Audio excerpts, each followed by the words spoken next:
Do you have various types of animals currently living in your house while under quarantine?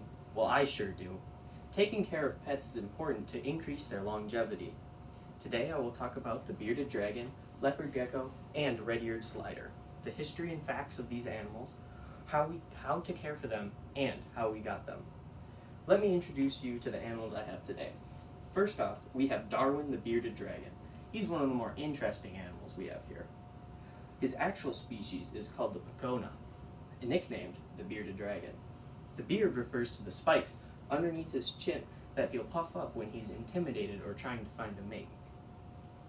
The bearded dragons are native to the deserts of Australia. The turtles that we have living with us now are in our bathtub, except for this one. They are known as the red-eared sliders. These turtles' claim to fame is being the most popular pet turtle in the entire world. They are native to the Mississippi River, and they are an invasive species. Lastly, we have our leopard gecko. He's currently hiding in his house. They are different than other geckos because they have claws instead of pads. The claws help them climb up trees easier, while other geckos with pads can climb up smooth surfaces with ease. They are natively found in the highlands of Australia and Afghanistan. I have introduced you to the bearded dragon, red-eared slider, and leopard gecko. I will now show you how to care for these animals.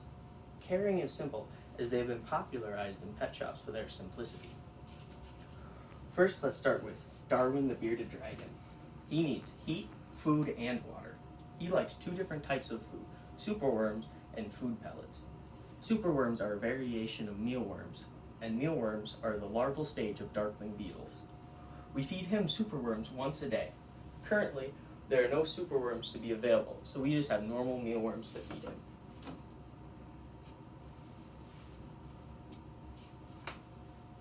He doesn't seem interested.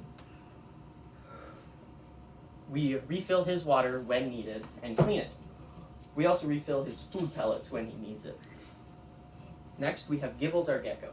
He also needs food, heat, and water, but his heat comes from a heat pad underneath his house. His house provides him security. And then lastly, we have our teenage but not mutant yet turtles. They require the least amount of care out of all three. They require food and water. We feed them about every third day, and their water doesn't need to be changed all too often because they're used to the murky water of the Mississippi. We feed them algae pellets. I have talked about how to care for them, so now I'll talk about how we got them. Darwin is our rescue animal. The family who was having him got him when he was a baby, and he was more calm and mellow. But without proper handling, he grew up to be more feisty. The family couldn't handle him, so we gladly took him in. He's gotten more angry throughout the years, but we still love him. Next is Gibbles. He's a little bit of a different story. When Sal, our salamander, died, rip Sal, the students noticed the lack of animals in the classroom, so they brought up the idea to get a gecko, and then the Gibbles Fund was born. The Gibbles Fund, kids donated to buy a gecko, and he was bought. We've had him for about 3 years now. Lastly are our turtles. We've had them for about 14 years now. We got them when a family stopped taking care of them, and the kids just didn't put in the work. So they asked if we would take them in, and we did. They've been living their best life ever since. I've talked about 3 different types of animals, how to care for them, and the history of these animals. I think it's important to learn about animals because you never know when the day will come you'll have to take care of animals. I hope I have taught you more about the variety of animals that could be living in your house and are definitely living under mine. Thank you.